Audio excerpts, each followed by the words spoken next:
Sekarang mari kita definisikan ya suatu nilai yang kita sebut dengan delta omega. Nah, delta omega di sini ya merupakan selisih antara omega n plus 1 ya dikurangi dengan omega n ya. Nah, kalau kita masukkan nilai n plus 1 dan n ya, maka kita mendapatkan hubungan berikut ya. N plus 1 per P dikali P dikurangi N P per P. Maka simply hasilnya P per P ya. Nah, sekarang kita punya hubungan ini ya. Jadi delta omega sama dengan P per P ya. Jadi saya tuliskan di sini delta omega sama dengan P per P. Nah, kalau misalkan sekarang nilai P-nya ini saya ganti dengan P per delta omega ya, dan saya masukkan ke deret Fourier kita, maka kita mendapatkan bentuk deret Fourier kita seperti ini ya. Seperti ini. Nah, ini terlihat panjang ya, namun sebetulnya ya bentuk ini adalah AN ya, koefisien AN kita ya. Yang bentuk ini adalah BN ya, koefisien BN. Hanya saja sekarang nilai faktor 1 per P ya yang terdapat di depan ya. Tadinya itu kita ganti dengan nilai ini ya. Nilai ini. Oke. Oke.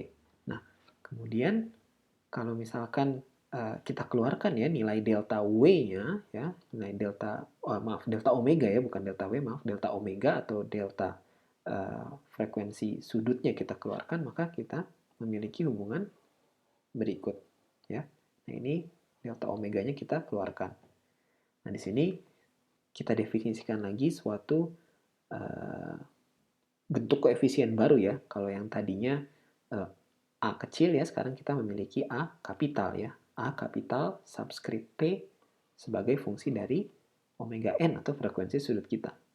Ya, kemudian kita juga memiliki B kapital ya. B kapital subscript P sebagai fungsi dari frekuensi sudut kita atau omega n.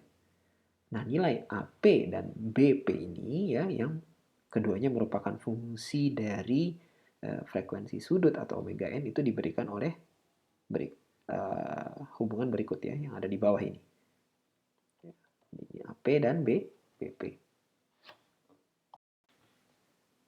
Nah, dari slide sebelumnya ya, kemudian kita misalkan ambil nilai P ya, sekali lagi menuju tak hingga ya, maka delta omega ya akan menuju 0 gitu ya, karena kita tahu tadi apa?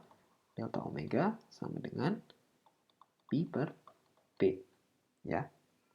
Nah, konsekuensi lainnya apa gitu ya kalau kita buat P-nya menuju tak hingga ya, maka di sini nilai omega n-nya ya akan menjadi suatu variabel yang sifatnya kontinu gitu ya. Nah, kemudian konsekuensi lain gitu ya, kalau misalkan P-nya kita buat menuju tak hingga ya, kita bisa lihat ke mana, ke kedua koefisien Fourier kita gitu ya. Jadi kalau kedua koefisien Fourier kita yaitu AP dan BP ya, A kapital P dan B kapital P, kita ambil nilai limitnya, yaitu nilai limit P-nya menuju tak hingga, maka kita memiliki nilainya seperti ini gitu ya untuk masing-masing koefisien ya. Berarti dia nilainya tidak lagi diskrit tapi juga bersifat kontinu ya kalau P-nya menuju tak hingga.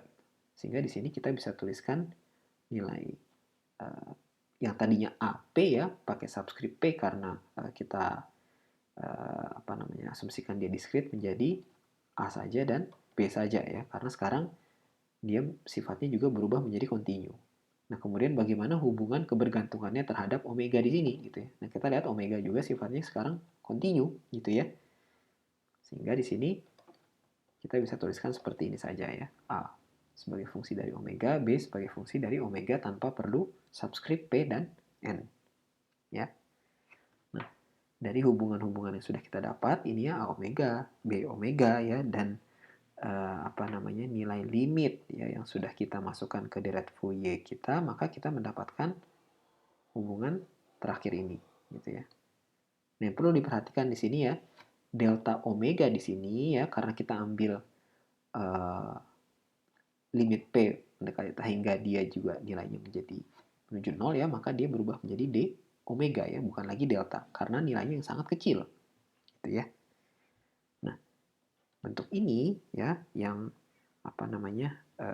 merupakan deret infinite gitu ya.